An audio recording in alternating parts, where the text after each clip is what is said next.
My name is Leticia Bresnahan, and I am the former Continuing Medical Education Director for UT Health School of Medicine, and I worked here at the Health Science Center for 16 years. I retired in January of 2024, and it was the day I retired was the last day of my last chemo treatment.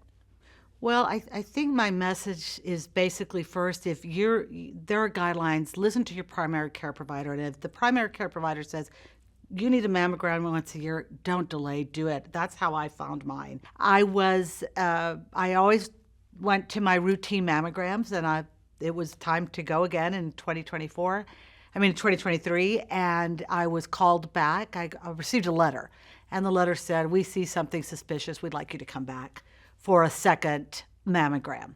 So I came back for the second mammogram, and the mammogram was an ultrasound, I believe, and that's when they were able to pinpoint the tumor that I had on my left breast. And I remember I knew the radiation oncologist, and I knew him, and he was standing right there, and he said, you need a biopsy. And I looked at him and I said, we've known each other a really long time. Tell me what you think. And he said, well, I think it's invasive ductal carcinoma. You'll have to go through chemo, maybe radiation. And he was spot on.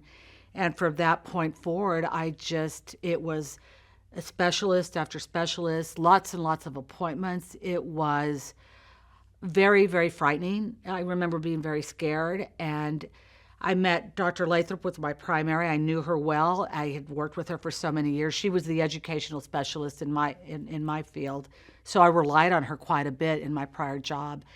And she said, you need to go to the surgeon and let's see what we do. And sure enough, they removed the tumor. And I thought, oh, great, done. Everything's going to be just so much easier.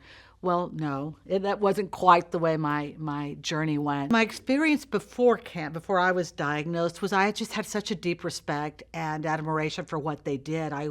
And they're doing so many things at an academic medical center. They're doing research, education, clinical work. I don't know how they do it, but I always had such a respect for what they did. And just their mannerism. I like oncologists. I have such respect for all of them.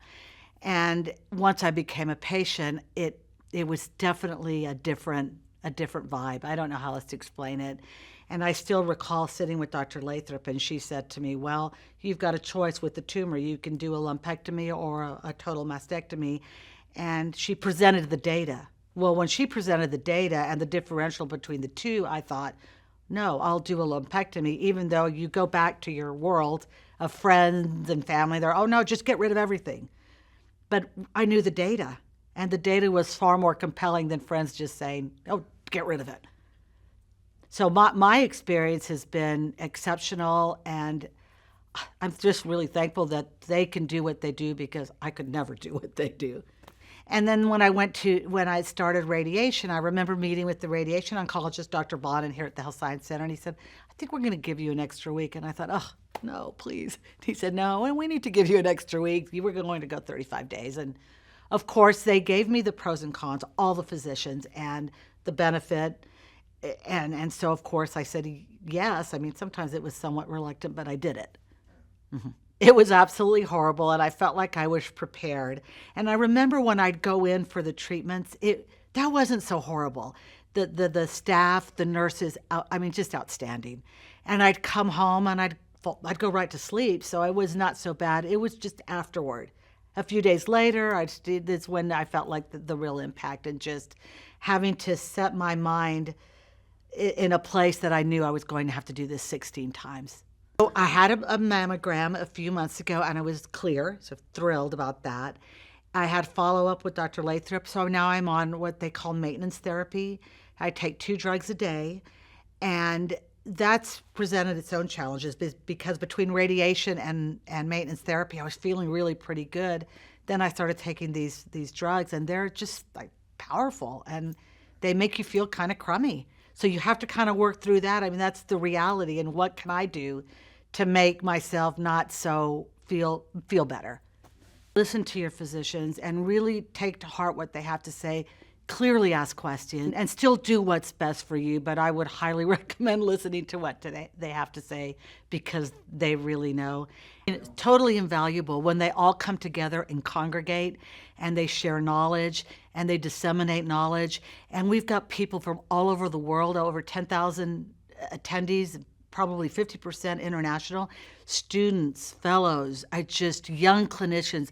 I can't imagine breast cancer, the progression of helping patients like me with breast cancer being stronger without, I don't know how they could do it without these kinds of meetings. I know, and it's got such a world-renowned reputation. I sat through planning committee meetings. I listened to the rhetoric and to the back and forth discussion, and just the opportunity for young researchers to submit their work and I always felt like the abstract committee was very magnanimous in saying, let's get as many researchers as we can to present, because they have something to say and they've been spending a lot of time with their research. It was exceptional. There's nothing that can replace it, in my opinion. I'm just really thankful that they can do what they do, because I could never do what they do. They're really brilliant people. I just want to say, the MAs, the nurses, everyone, they were so amazing and so compassionate and considerate with me. It was hard. I mean, you have to do a lot of things where you're sitting there disrobed and they're poking at you and they're doing all sorts of things, but they were so considerate. Woohoo, I'm still alive. I'm here thanks to them. Thanks to all of them. I'm forever grateful.